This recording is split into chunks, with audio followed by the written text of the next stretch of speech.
नमस्कार, आप देख रहे हैं न्यूज 24। आपके साथ मैं हूं रवि ठाकुर।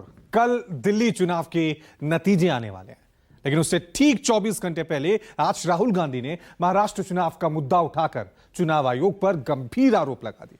एक प्रेस कॉन्फ्रेंस कर उन्होंने आरोप लगाया कि महाराष्ट्र विधानसभा चुनाव से पहले सिर्फ 5 महीनों में वोटर लिस्ट में इतने नाम जोड़ दिए गए हैं जितने 5 साल में नहीं जोड़े गए थे। राहुल गांधी के आरोप के बाद राजनीतिक भूचाल आ गया। सत्ता पक्ष और विपक्ष आमने सामने आ गए।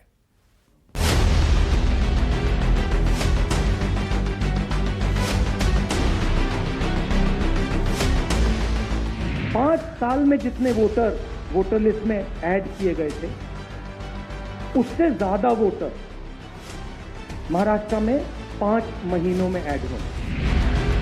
दिल्ली विधानसभा के चुनावी नतीजों से ठीक एक दिन पहले राहुल गांधी के इस बयान ने भूचाल ला दिया। उन्होंने महाराष्ट्र चुनाव में वोटर लिस्ट को लेकर ऐसा दावा कर दिया जिसे सुनकर हर कोई हैरान रह गया। निशाने पर था चुनाव आयोग। शुक्रवार को लोकसभा में विपक्ष के नेता राहुल गांधी, शिवसेना उद्धव गुट के नेता संजय राउत और एनसीपी शरद पवार गुट के नेता सुप्रिया सुले ने एक ज्वाइंट प्रेस कॉन्फ्रेंस कर वोटर लिस्ट में गड़बड़ी का आरोप लगाया। 5 साल में जितने वोटर लिस्ट में ऐड किए गए थे, उससे ज्यादा वोटर महाराष्ट्र में 5 महीनों में ऐड हुए हैं। 32 लाख वोटर्स विधानसभा 2019 एंड 2024 के बीच में। 39 लाख वोटर्स मतलब हिमाचल का जो पॉपुलेशन है वो ऐड कर दिया लोकसभा 2024 एंड विधानसभा 2024 के बीच में। ये पहला सवाल है। ये जो एडिशनल वोटर्स ऐड किए हैं, ये हैं कौन, ये कहां थे और ये कहां से आए?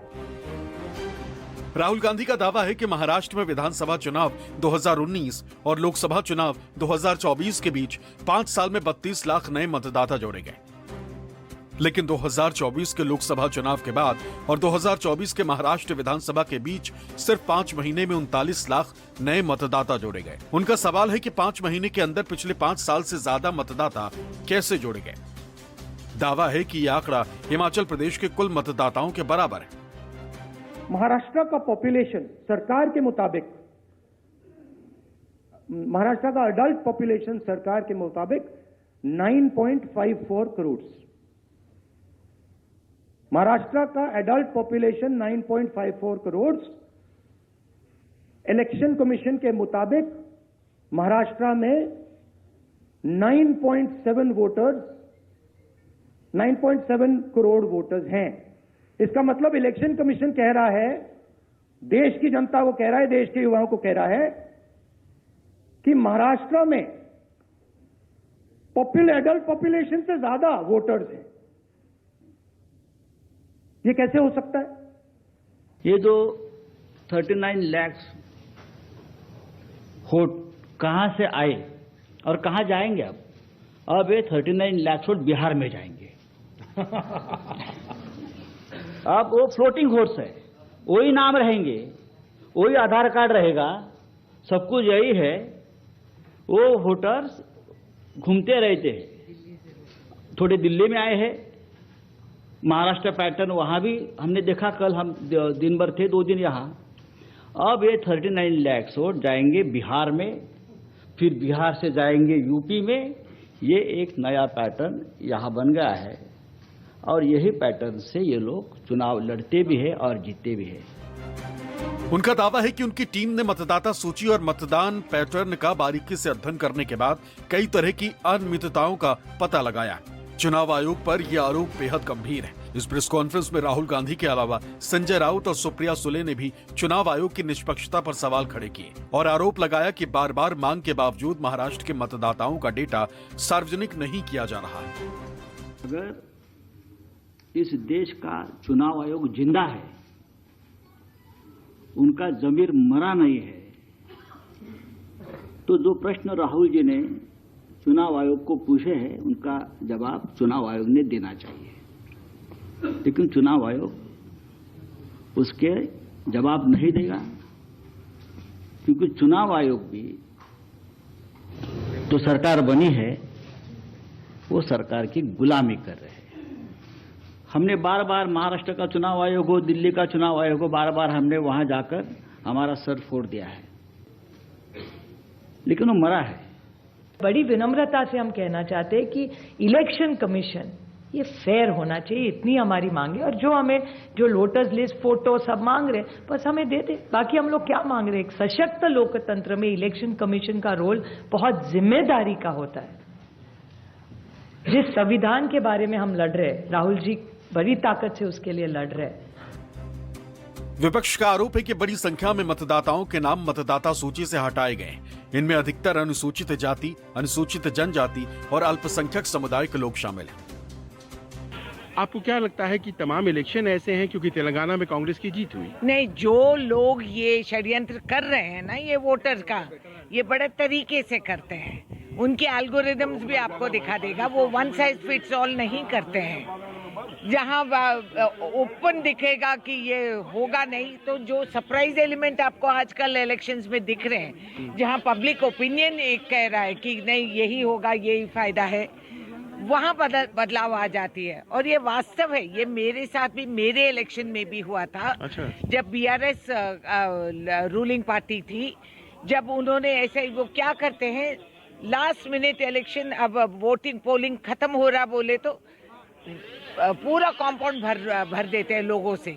अब वो कौन है, क्या है, बचा हुआ वोट्स जो है वो पूरा अपने आप थोप देते हैं। बड़े तरीके से करते हैं। इतना simple black and white solution नहीं है इसमें। ये सीरियस इशू, सीरियस मुद्दा है और सबको दिमाग लगा के सोचना है कि हमारी डेमोक्रेसी की हाईजैक हो रही है, आम जनता का मतदान देने वालों का हाईजैक हो रही है और ये हमारे लिए खतरा है, ये डेमोक्रेसी के लिए खतरा है।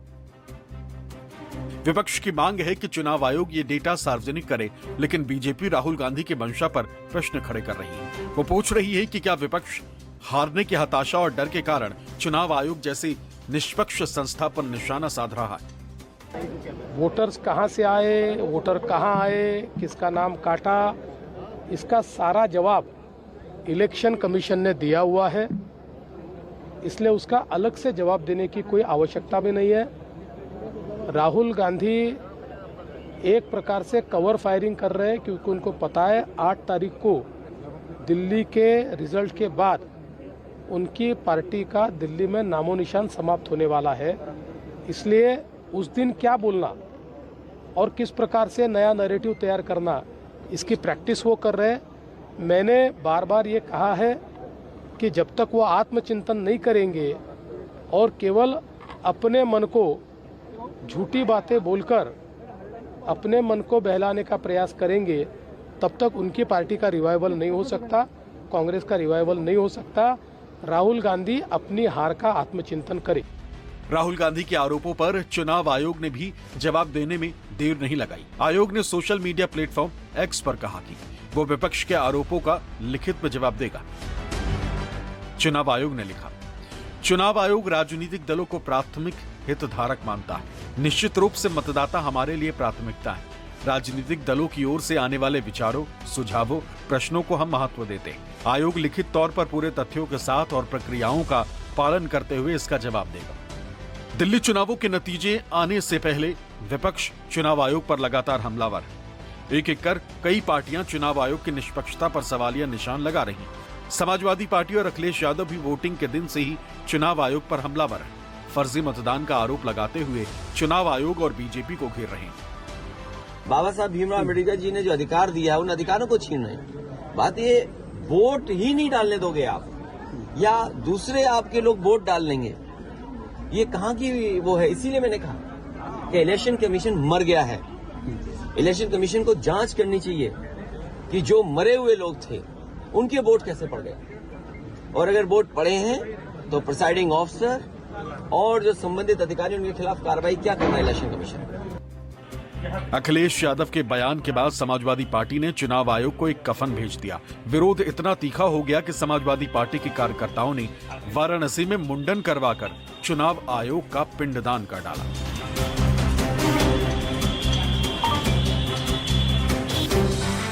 दरअसल राहुल गांधी का यह आरोप नया नहीं है। उन्होंने पिछले दिनों लोकसभा में भी महाराष्ट्र के वोटर लिस्ट में गड़बड़ी का आरोप लगाया था। अपने भाषण में उन्होंने दावा किया था कि चुनाव से ठीक पहले शिरडी में वोटर लिस्ट में गड़बड़ी की गई। जितने 5 साल में ऐड हुए उससे ज्यादा 5 महीने में ऐड हुए, आखिरी 5 महीने में लोकसभा चुनाव के बाद। सर, एक बिल्डिंग है सर शिरडी में, एक बिल्डिंग में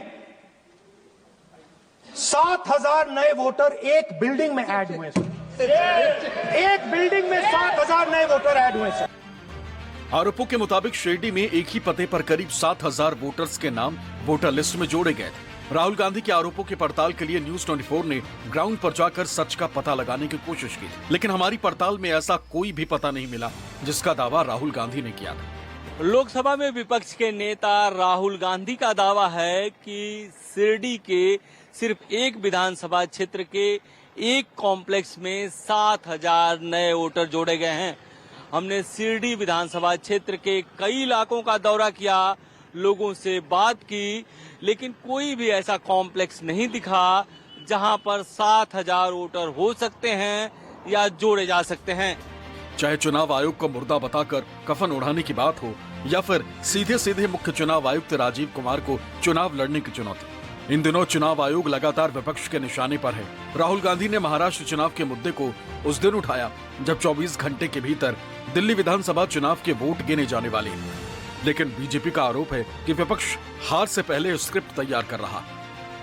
उनकी हार की खीस है, अखिलेश यादव हों या केजरीवाल हों या राहुल गांधी हों, ये हार चुके हैं। जनता ने नकार दी है अखिलेश यादव को, इसलिए ऐसी खीस है और कुछ नहीं है। विपक्षी दलों की आरोप राजनीतिक है या उसके खिलाफ नेगेटिव नैरेटिव बनाकर दबाव में लाने की कोशिश की जा रही है, इसका तो सिर्फ अनुमान ही लगाया जा सकता है। लेकिन ये तय है कि चुनाव आयोग देश के सर्वोच्च संवैधानिक संस्थाओं में से एक है और इसमें लोगों के भरोसे के कारण ही देश में लोकतंत्र जिंदा है। उम्मीद है अपनी निष्पक्षता पर खड़े किए गए प्रश्नों का उत्तर देकर चुनाव आयोग विपक्ष के आरोपों की धार को जरूर कुंद करेगा। Bureau report, news 24।